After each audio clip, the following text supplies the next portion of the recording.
Pendulum Watercolor Full Version from Immersion 2010. Welcome back to Chaos Theory. I'm Aurian Archive, and we're getting back on deck with the Steam Deck. There's been an update to the Steam survey, hardware and software survey, and the update has publishers and developers in an uproar. Now, if you don't know what's going on, buried within the hardware and software information on our OSs, we now see that almost entirely because of the Steam Deck in a recent update, I'm not really sure I'm own the most recent version of the survey. This is May. We're in June. But some numbers have already been tilted. And we look at the Linux numbers, we see that presently Linux usage is at 1.12%. Well, as in the numbers that have just been updated and reported on by a number of different outlets, almost entirely because of the Steam Deck, these numbers have jumped to Linux makes up over 5% of the total operating system usage, and that's at the start of June. Now, you might be thinking to yourself, well, why is this a big deal? Well, if you've listened to any of my previous streams, I often talk about how the Steam hardware and software survey is not accurate. It's not accurate.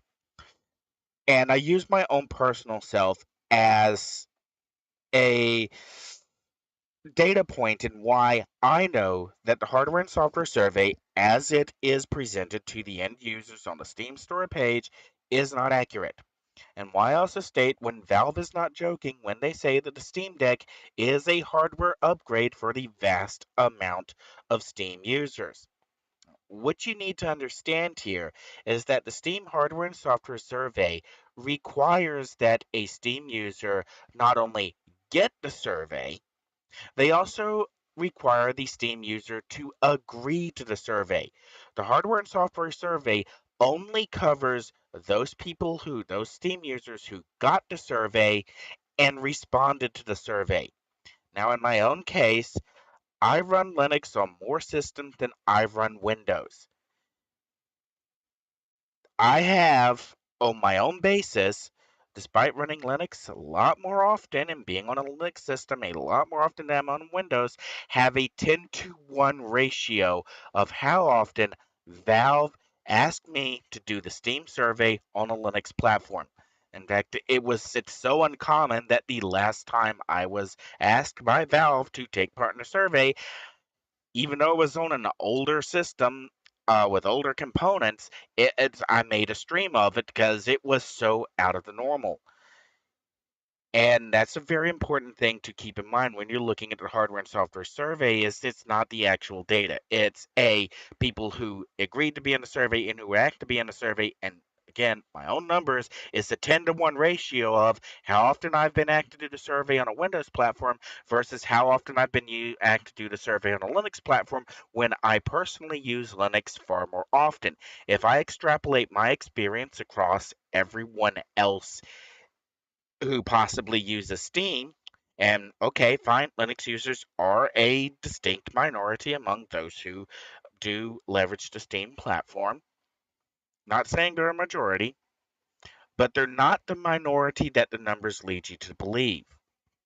Now, the reason why this is critical and the reason why a 5% number of Steam users is such a huge deal for the June numbers is that it's almost entirely down to the Steam Deck, which brings up the well, we're looking at my page and my reservation. I didn't get in the first 24 hours. In fact, a lot of people didn't because a bug in the reservation system prevented veteran players from registering for the Steam Deck. I am in the second 48-hour group, not the 24-hour group. The 48-hour group, those who were only able to order 48 hours and before general pre-orders open, have been given shipping dates order availability as of Q3 July through September 2022. Valve's not even finished shipping everyone who ordered, everyone who was a veteran player who got into the queue, who ordered in the first 24 hours when reservations were made. Valve has not even finished shipping those units. They're not even built in some cases, maybe not even built yet. They're not even shipped yet. And this is upending to game developers and game publishers because Valve has just, through only those orders that have been shipped, which is only so far, not even all of those who ordered within the first 24 hours or were capable of ordering within the first 24 hours or were on a press list and whitelisted to receive a unit in the first round of reservations. We're talking about a very small number of people, but it's enough to take the Linux usage from 1 point something percent to 5%. And there's a reason for that. I guarantee you that every single person who powered on a Steam Deck and connected it to Valve was asked to participate in the survey, and the vast majority of them probably participated in the survey. The numbers are not driven by those uh,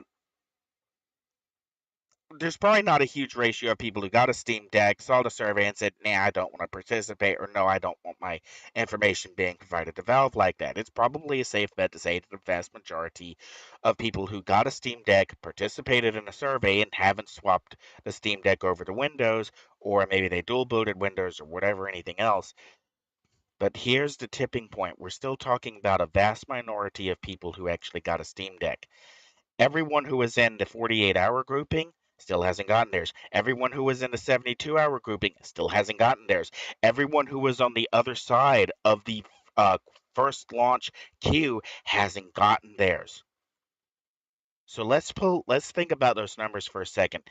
If we think that Valve moved the needle with limited shipping, 5% operating system to Linux in the course of one device, and we know they haven't even finished shipping to the group, and we probably can maybe safely assume that because of the bugs in the system that prevented veteran users from registering, we're looking at three distinct equal groups between the 24-hour reservation, the 48-hour reservations, and the 72-hour reservations, and then everything after 72 hours that was general reservation, which is going to be an even larger number than the veteran players.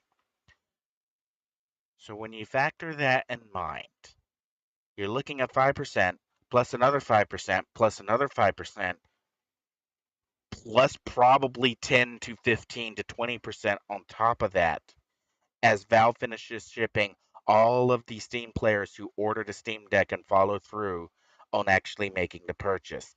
So let's go through that again. 5% now, 5% by the end of September, that's 10%. 5% by the end of December, beginning of January, that's 15%, plus another 15 to 20% after that, you're at 30% upset of an entirely different non Windows operating system in the Steam charts based on one device. That's a problem for publishers and developers. That's a problem for peripheral makers like Razer and peripheral makers like Anchor, because a number of those peripheral makers have said they're not going to do desktop Linux because there's no market. Well, in the space of one device, the market has been upended, where it stands to, by the time Valve finishes shipping all of the orders that have been made, that Steam players have reserved, they'll have over probably 30% or more of the operating system market on one single device. And you think the publishers and developers would have learned, because a few years ago, uh, there was this big name in smartphones called Nokia, and then you had Symbian. And along comes Google with a little thing called the Open Handset Alliance. Now, the Open Handset Alliance resulted in Android. But when the Open Handset Alliance first launched, It was missing a big name in the phone business, and a lot of vested people in the phone industry said there was no way Google could could succeed with the Open Handset Alliance because they didn't have the big name. Well, today, Google routinely talks billions of activations of Android devices worldwide, while Apple still only talks hundreds of millions of sales. Yeah, the other players in the phone business, Nokia, the Symbian system, they're distant memories. That's how quickly a market can change based on the strength of one device. And fair enough, Android took off because of Samsung's Galaxy, the price point, the functionality. The Galaxies were really the platform that carried Android to the mass market and opened up the door for many other vendors to get involved in selling Android devices. But that's important to keep in mind when you are a publisher or a developer. Just because you don't think you're not going to sell or work on a platform because there's no market for it now doesn't mean there's not going to be a market for it at some point in the future. It doesn't mean that you know what the next big platform will be. And this is a big problem for groups like Razer, who Razer said that they're by gamers for gamers, but they have yet to produce a Debian package, an Arch Linux package, publish a package of their software on Steam to publish through to Linux. Razer hasn't done anything to approach the Linux platform. Likewise, Razer has only recently released AMD parts. For years, their laptop computers have only had Intel parts, despite everyone going, if you're a gamer, you're using AMD kit. Period. Stop. It's that simple. And Razer kind of like, no, we don't want. We're going to do Intel and Nvidia. And no, if you are siloing your hardware lineup along one particular hardware vendor and just doing that combination and not making sure you have alternatives available, yeah, you kind of deserve what you get. Just laying that out there. All right, so as I said, this had the initial numbers 5% tick over just based on the Steam Deck has gotten publishers and developers who have long since slagged off on Linux as a platform, or Linux as a system, or Linux as a publishing target because it doesn't meet their SKU desires. They're now having to eat those words because no matter what happens, the Steam Deck in its default Linux configuration will outweigh several versions of Microsoft Windows that are in use by the end of the year, by the end of this calendar year. And there's a lot of publishers and developers who don't have tool chains set up to deal with porting their software to Linux. There's a lot of peripheral makers who have very good software packages. I'll pick on SteelSeries for a second. SteelSeries has done an awesome job on uh, making their software packages something that are very user friendly, very intuitive, do what you would expect them to do, but SteelSeries still doesn't have a Linux client. And at this point, with the upheaval of how quickly it is for a device such as the Steam Deck to upend the market entirely, almost in one shot, has well, let me put it this way. It has successively made publishers and developers who are not releasing Linux clients, it's made them look lazy. Razer, SteelSeries, Anchor, it's made them look lazy. If they don't have a Linux client out, it's not because they can't, it's just because either they don't want to, which in case the Linux users are just going to find somebody else who makes a product that's comparable, who does have a Linux package available, or those development studios simply haven't hired personnel who have good coding practices. Now, if you don't understand that, to be fair, depending on what school you came out of, if you went to school to become a game developer, you might not be aware that developing for Windows and Linux simultaneously and using your compiler to spit out an executable for both platforms at the same time will actually give you far more feedback than developing for a single platform. It's significantly more difficult as a programmer to use undocumented APIs, undocumented ABIs, to use black boxes of code or to make shortcuts that you understand how they function, but you may not have properly documented it, and someone who has to come along later has no idea what you did, so they have to recreate all your work or just ignore your work and do it again. If you are pushing to two different platforms at the same time, two dramatically different platforms with dramatically different APIs or dramatically different kernel requirements or something like that, or different compiler requirements, pushing to both of those platforms will force you to adopt better coding practices to keep your code cleaner, to make it easier for you as the programmer to figure out what's going on. Why is your compiler kicking back this error code? Why are you getting this message? It gives you more feedback and more utility while programming, while creating a program. And in the end, that helps everybody who eventually becomes downstream of you. If you are a contract developer, say you work for Bethesda, and you've been hired for 6 months to bang out the next Fallout, and you do all your work, but you don't leave any documentation, and you use every single nasty little trick you've ever known to get the job done, someone else has to come along behind you and go, how does this work? I don't know how this works. And you get further and further problems as this goes down. The dramatic case in point is KDE 3.x series, which had a number of referred to as black boxes of code where KDE 3 did something that no one in the development community understood why it did that, how it was supposed to do that, and what the code ultimately did. And that formed a number of black boxes at when you're compiling the code. Yes, you get a working program, but you've got large portions of code that you can't take out, because if you take them out, they stop working. But now you have to dig through literally hundreds of thousands of lines of code to find out why it's not working, because it's not documented, and that presents a big problem to anyone trying to maintain that code forward. And the games industry has a huge problem with not adopting good coding practices, with not documenting code, with not forcing themselves to push to multiple platforms from one compiler, and to make sure that their code is clean from start to finish. And the uprising of the Steam Deck and Valve basically justifying why they take that percentage of money from the sale of a game has publishers and developers panicked, because if they're not programming natively for Linux, they definitely don't have good coding practices.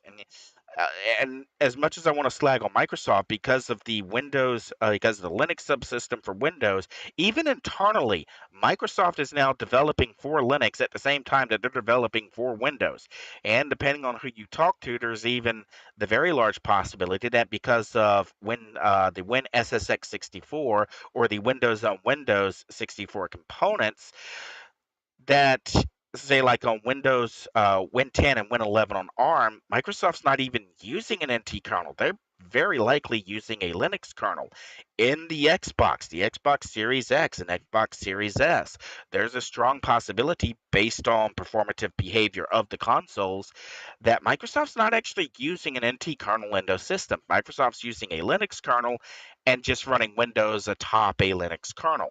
Now, if that's what's going on, even Microsoft had figured out that, maybe good coding practices and maybe having, uh, maybe not locking things into a kernel that very few people understand how it works and trying to maintain that kernel going forwards, or developing a new kernel or redeveloping a kernel, is a waste of time and money and resources.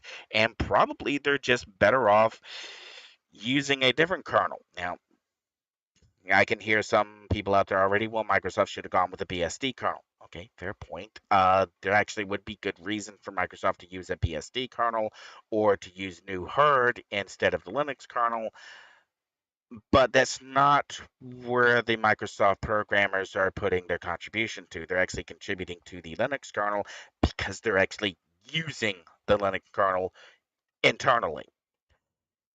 And again, so that means basically everyone who's outside of Microsoft who is still publishing solely to Microsoft APIs and not adopting a multi-platform approach, well, there's a reason that we're seeing Xbox Game Pass show up on the Steam Deck, and we've already heard Valve say that yes, they'd really love to work with Microsoft in putting Xbox Game Pass on the Steam Deck.